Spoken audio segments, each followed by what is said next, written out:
Ibig sabihin no, yung ilalim niyan, walang Wala ano, basta putik. Naku, hindi nila nilagyan ng... Nilatagan na lang ng bato. Oh, so Siyempre, kaya talagang mahuna. Yung tubig, gagano sa ilalim.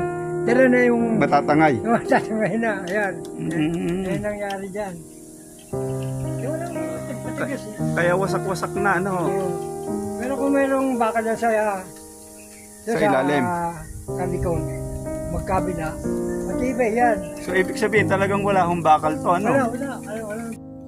Mga kasalmatenyos, aking pong binisita ang isang sapa dito sa ating bayang San Mateo. At ito po ang Sapang Labo na taong 2024.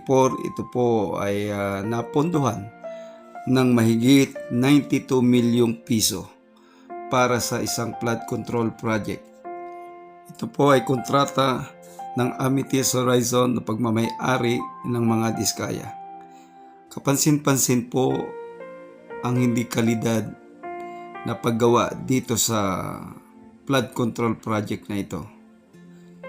Basag-basag po ang kanyang mga semento at ang mga pader ay makikita natin na talagang sadyang mahina, mahuna at hindi kalidad ang pagkakagawa.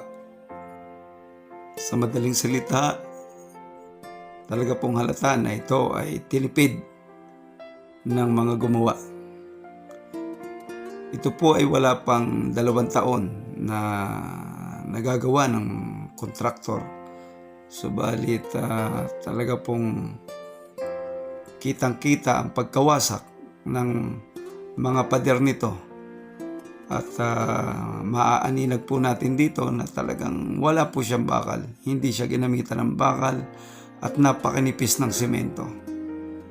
Ang kanyang riprap po ay talagang pinagpatong-patong lamang ng mga bato.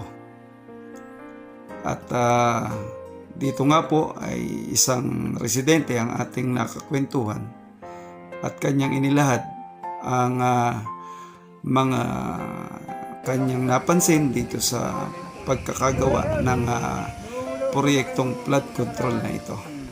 Parang dagat ko. Wala ma-anuan nito, babe. Yan, giminutas yun. Pinulak na.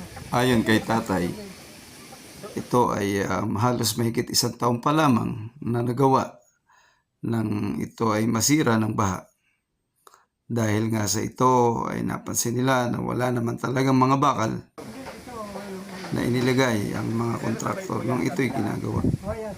Pero yung nandun sa kabila, yung last year, yung 2025. So yun yung phase 2, ito yung phase 1. Pero kita-kita pa, ang lipis ng semento, no?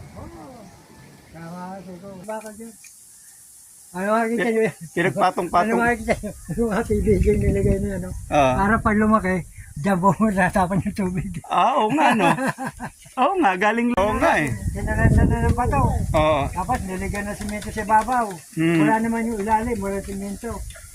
Tapos sa tumaas, simento ulit So pati itong ibabaw na to, walang walang bakal. Besta nilagyan lang na ano yan. Simento Nakakalungkot pong isipin Pinalatadahan na na. tayo bilang mamumuwi sa ating pamahalaan ay nagagamit ang ating pera sa mga proyektong binabalahura at sadyang binubuaya ng mga pinunong ganid sa pera. Kaawa-awa po tayo, bayan ko.